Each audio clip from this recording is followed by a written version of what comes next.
guys, Tampa Drain Dudes. Nash here, Joe there, Brandon out in the corner, and Tristan over yonder.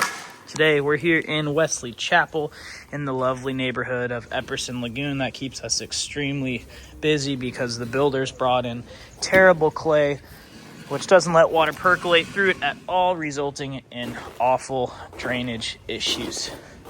You can see, real pretty house right here.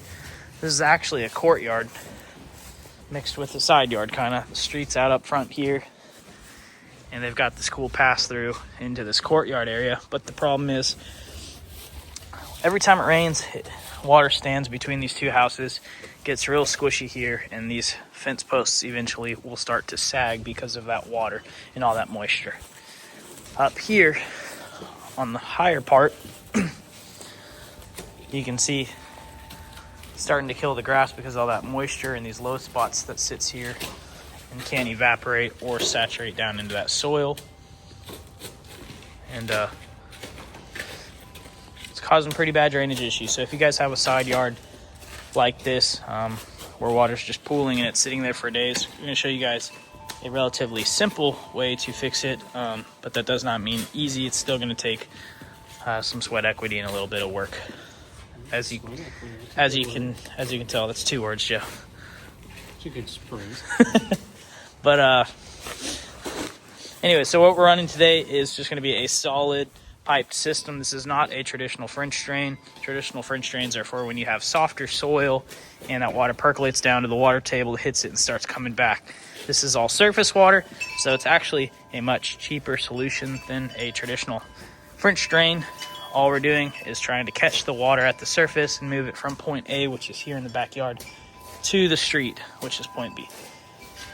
And we're going to do that with solid pipe, black 4-inch corrugated pipe you can see there, in a series of catch basins. These catch basins have 3 purposes. Number 1, catching water that sits on the surface. Number 2, it acts as a clean out point so we can access it in the future if we ever need to flush the system to keep it clean. And number 3, it catches debris. There's a little drop at the bottom. You see that 1/2-inch drop there. Any lawn clippings or leaves that might get crushed up and get into that graded lid will sit at the bottom, so it's really easy to maintain this system. Works really well. We're going to be running a line inside the perimeter of those pavers and tying it into our main line, which is out here. We've got 1 super gutter here we're going to run down and in, and then it's a straight shot all the way down to the bottom. You can see Brandon's already having a good time with some water. Yeah. And these lumps of sod. Hopefully you can see that lighter color. You can see the grass is green, tiny bit of soil, and then that gray is just solid clay.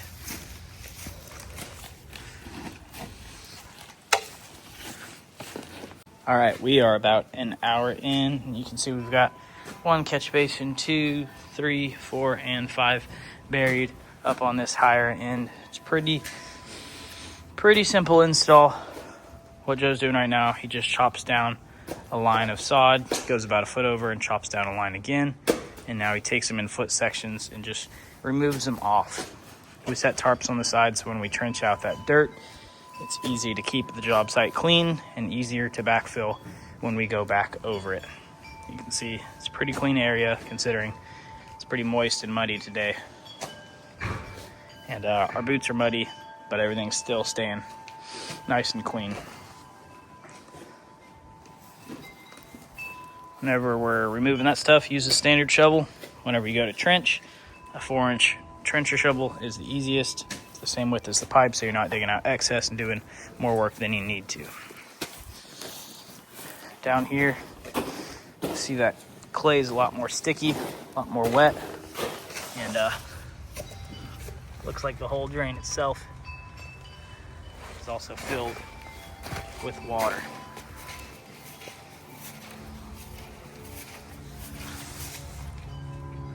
Lots of water all the way up. Delightful stuff. Good old Epperson. They don't call it the lagoon for nothing. It's because there's a giant lagoon in the It's pretty cool. in the center of the neighborhood. But If you're in the area, check it out. also, every home has a lagoon if they don't have a drainage system. So Alrighty. Well, we just went and grabbed lunch. The guys came back, had about an hour left, and finished up. And I went and ran by the bank and a couple errands. But just want to show you this back here. Got the downspout tying in. Running down here, we've got a series of catch basins to help with all this squish. It's already dried up a ton just with the water getting into our system, as well as the sun helping dry it out. Real simple system, just 4-inch corrugated line. If you're concerned about strength and you've got big zero turns or trucks or anything that you're going to have in the backyard, I'd recommend running it to an SDR 35 or a Schedule 40 hard pipe. Corrugated pipe is incredibly strong though, given what it's made of. If you bury it correctly, nice deep, and you compact it back on top. Whenever you backfill, take a couple steps on that dirt, that soil, throw the sod back down, and just walk on it. You can see we've got what's called a little bit of a ridge. This ridge line where the sod sits higher, where we laid it back down. We do that on purpose, so when it rains, all that dirt settles down and that grass will be level with the rest of it. Teed in this line right here. It's not crazy heavy water flow, just a couple basins and a little bit of water that sits up there. However, one part I didn't show is this downspout. Downspouts are direct flow. They carry a lot of water at a high rate of speed, so you don't want to use T's because it'll interrupt the traffic. We go into a Y. Carry that Y straight down through the catch basins. Another downspout right there goes to the Y. Why you guys getting quiet, huh? Oh yeah. What are you getting? Oh, geez, almost broke my ankle. And then it comes down here to the end where it's a pop-up emitter.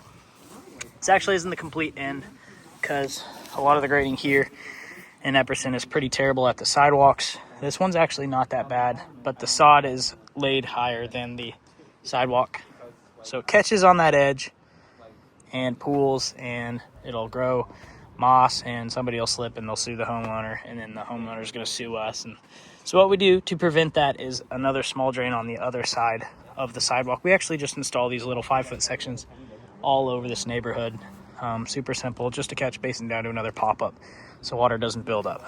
If you're wondering why we don't go under the sidewalk, really just a cost issue and HOA issue. The only way we're getting under this sidewalk at a 4-inch pipe is by cutting it, trenching out under it, because that soil is solid clay. Got to get approval from the HOA. Got to get the customer to agree to us cutting the sidewalk and repouring it, which is a pretty big added cost. And this system, we've installed a couple hundred of these and they work fantastic. Water just moves across and into that, where it goes down to the last little pop-up. This is also good because all the water comes off the neighbor's driveway and down their sidewalk as well, and pools here. So it's kind of killing two birds with one stone. Tomorrow we're doing the other side, but this is just a quicker video, straightforward, of if you guys are clueless on what a drainage system looks like, or a French drain or yard drain. This is a simple yard drain with solid pipe that you can do this weekend to prevent your yard from sitting and pooling up, killing your grass. And check out our videos though for more in-depth ones. We've just got a lot of long ones, so we wanted to make a more of a short one, just a quick, to the point. This is what it is for people who are already decently handy and can take on a task. Or if you're just getting into drainage. Yeah. Or if you're here for just a good time. Yeah, maybe you're sitting on the toilet and just want to kill a couple minutes. Yeah. We've all been there. No shame. Hell yeah. See you in the next one.